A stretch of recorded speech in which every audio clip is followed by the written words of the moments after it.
नमस्कार, आपल्या सर्वांचं स्वागत आहे सुजाता डायरीमध्ये। तर ही जेनी आणि बेला आहे, तर ह्यांची सकाळपासून मस्ती चालू आहे। पहाटे मी 5 वाजता उठते, कारण मुलीला डब्बा द्यायचा असतो। सकाळी 6ला घरातून निघत असते ती। तर मी उठल्यापासून किंवा मी उठायच्या अगोदर ह्या दोघी उठलेल्या असतात आणि तेव्हापासून ह्यांची अशीच मस्ती चालू आहे।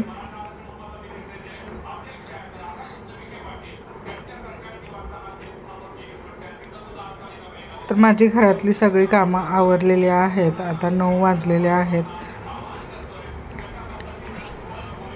नाश्ता बनवून झालेला आहे, पण अजून कोणी नाश्ता केलेला नाही आहे, कारण सगळेजण उठलेले नाही आहेत। पण ह्या दोघींचा सकाळी 7 वाजताच नाश्ता होत असतो।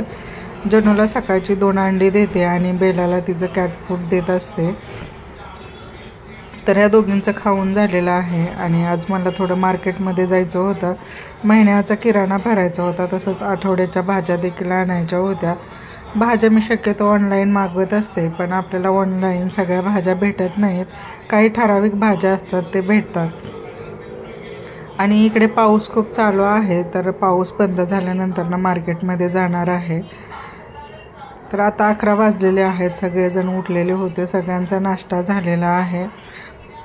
आता बाहेर जायची तयारी करायची होती। त्याच्या अगोदर मी जेनीला खायला दिलेलं होतं, पण तिने सगळं फरचीवर सांडवून दिलेलं होतं। आणि मार्केटमध्ये जायचं म्हटलं तर आपल्याला किती टाईम लागेल ते सांगता येणार नाही आहे।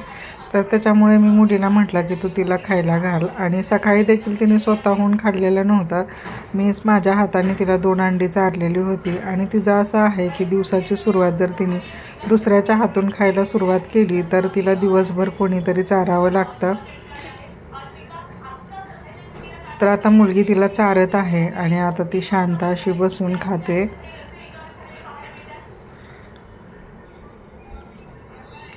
तसं खाण्याच्या बाबतीत तिचे खूप असे शैतानी करत असते, किंवा तिला दुसऱ्याने चारलेलं तिला खूप आवडतं।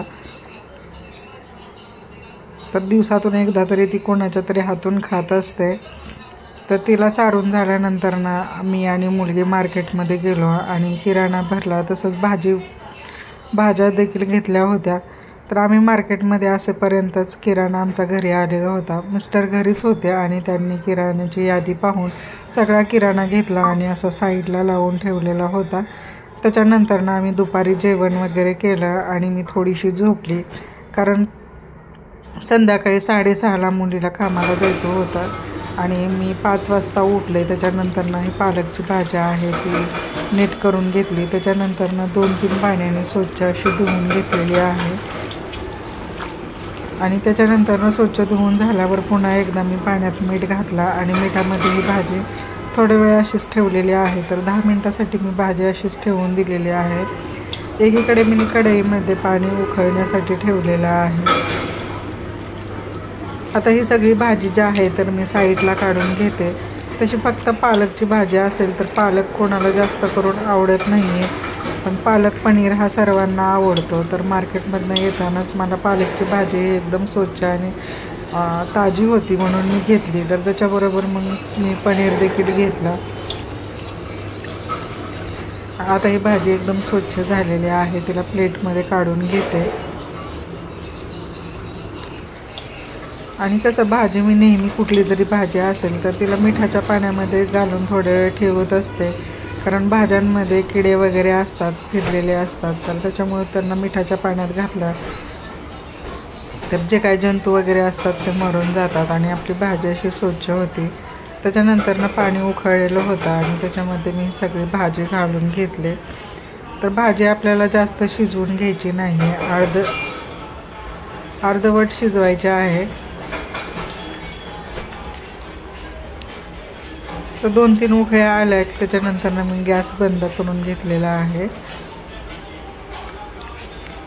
आता ही भाजी जी आहे ते आपल्याला एका पातेल्यात काढून घ्यायची आहे आणि ह्या पातेल्यामध्ये आहे ते एकदम थंड असं पाणी आहे। तर सगळी भाजी आहे ह्या थंड पाण्यामध्ये घालून घ्यायची आहे। त्याच्यानंतर ही चांगली अशी मिक्स करून घेतलेली आहे, कारण थंड पाण्यात भाजी घातली तर भाजीचा कलर चेंज होत नाही, तशीच पटकन थंड देखील होते।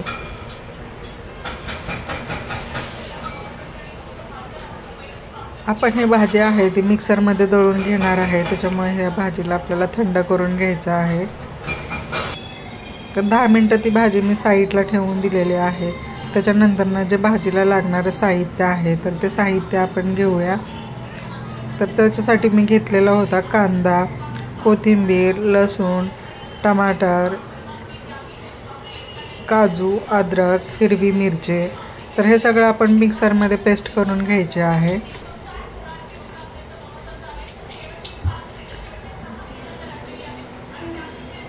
नंतर कढईमध्ये मी तेल गरम करायला ठेवलेलं आहे. तर मी 3-4 पळी तेल घालत असते.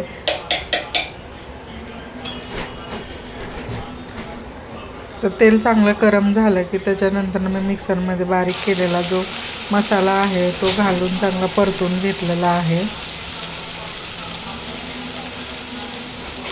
तर मसाल्याला चांगलं परतून घ्यायचं. मसाल्यामध्ये जे तेल आहे ते तेल मसाल्यातून बाजूला येईपर्यंत परतून घ्यायचं आहे.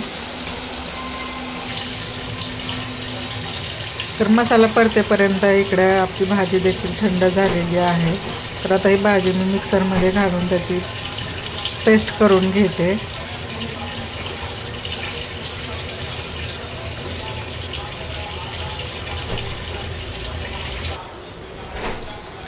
तर अशा प्रकारे आपल्याला पेस्ट करून घ्यायची. तर आपला मसाला देखील चांगला फ्राय झालेला आहे. मसाल्यातून साईडला तेल आलेलं आहे. त्याच्यानंतर मी त्याच्यामध्ये 1 चम्मच हळद घातलेली आहे.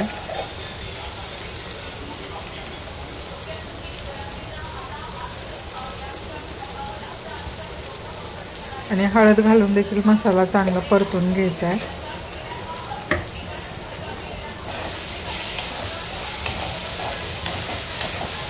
मसाला चांगला खरडून परतायचा, कारण मसाला जो आहे तो कढईला चिपकलेला आहे.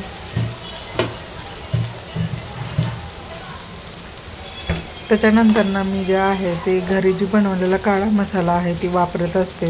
शक्यतो मी प्रत्येक भाजीला काळा मसाला वापरते, कारण आपण प्रत्येक भाजीला खडे मसाले काढून मिक्सरमध्ये दळून घेत नाही आहे. तर काळा मसाला आहे तो प्रत्येक भाजीला मी वापरत असते, कारण त्याच्यामध्ये सगळेच मसाले आहेत. तर 1 चम्मच मी काळा मसाला घातलेला आहे आणि तो देखील चांगला मिक्स करून घेतलेला आहे.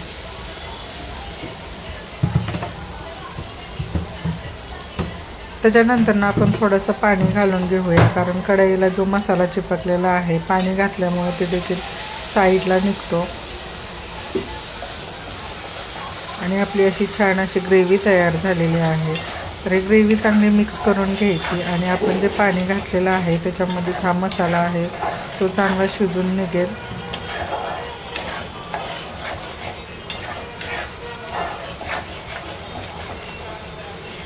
तर आता ह्या ग्रेव्हीतून तेल साईडला येईपर्यंत त्याला चांगला फ्राय करून घ्यायचा आहे.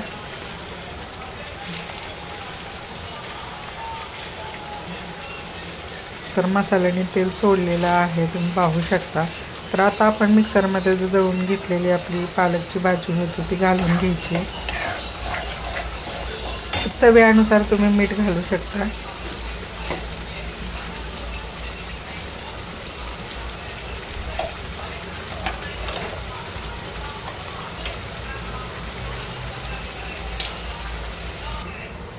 तर आता ही पालकची भाजी आहे ते आपण घालून घेऊया आणि चांगली मिक्स करून घेऊया. तर तुम्ही पाहू शकता एकदम आपली जी पालकची भाजी आहे एकदम हिरवीगार अशी दिसते. तर हिला चांगली मिक्स करून घ्यायची. त्याच्यानंतर मिक्सरच्या भांड्यामध्ये थोडंसं पाणी घातलं आणि ते पाणी देखील या भाजीत घालून घेतलेलं आहे. तर भाजी तुम्ही कशाबरोबर खाणार आहे त्याच्यानुसार तुम्ही घट्ट किंवा थोडीशी पातळ बनवू शकता. तर ही भाजी आहे तर मी भाताबरोबर आणि चपातीबरोबर दोन्ही संगती खाणार आहोत. तर अशा प्रकारे मी भाजीची ग्रेव्ही बनवलेली आहे. त्याच्यानंतर मार्केटमधून येतानाच मी अर्धा किलो पनीर आणलेलं होतं आणि त्याच्यातलं हे पाव किलो पनीर आहे. तर त्याचे चौकोनी असे तुकडे करून घ्यायचे.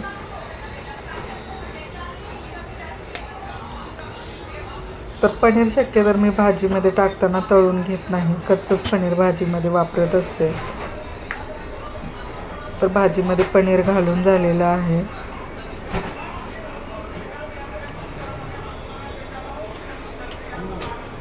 आपली भाजी तयार आहे. त्याच्यानंतर ना वरून मी भाजीला फोडणी देणार आहे. तर त्याच्यासाठी पळीमध्ये मी तेल घेतलेलं आहे. त्याच्यात 1 चम्मच जिरा आणि 5-6 लसूणच्या पाकळ्या ज्या आहेत ते बारीक कट करून टाकलेल्या आहेत आणि छान अशी भाजीला फोडणी दिलेली आहे.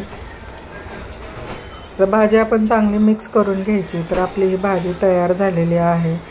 त्याच्यानंतर ना भाजी गरम असतानाच मी 1 चम्मच मक्खन घातलेलं आहे. तर ते तुम्ही तुमच्या आवडीनुसार घालू शकता. तर आता 6 वाजून गेलेले आहे आणि मला 1 तास लागलेला आहे भाजी बनवण्यासाठी. चपाती बनवली, भाजी बनवली आणि आता मी मुलीला जेवण देत आहे. तर तिचं जेवण झाल्यानंतर ना आता तिचा टायमिंग झालेला आहे. 6:30 वाजलेले आहेत. सोडवण्यासाठी मी आणि जनू आहे. तर जनू असा आहे की कोणी जरी आलं तर प्रत्येक वेळी ती पुढे असते. घरात घेण्यासाठी देखील आणि बाय करण्यासाठी देखील तीच पुढे असते.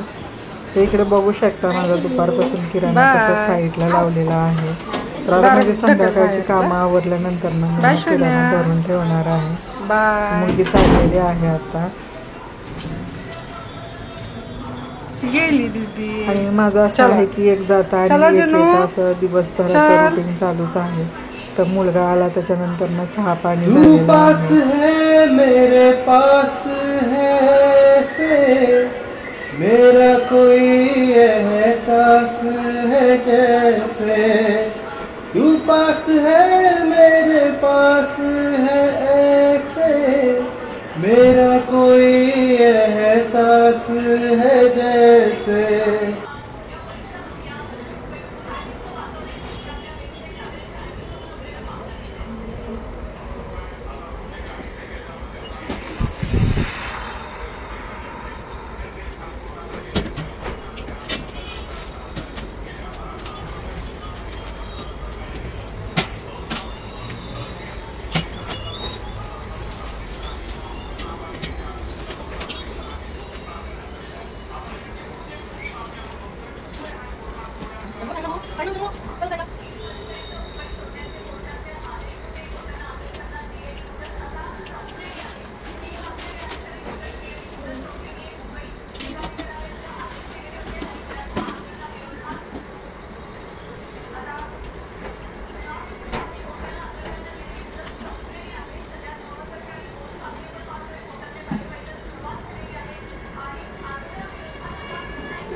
ते त्याचं हे छान असं गाणं होतं. मी काम करत होती आणि त्याचा चहा पाणी झाला. तो निवांत बसला आणि घरी असेल तर मिस्टर आणि ते नेहमी गाणं म्हणत असतात आणि त्याचा आवाज देखील छान आहे.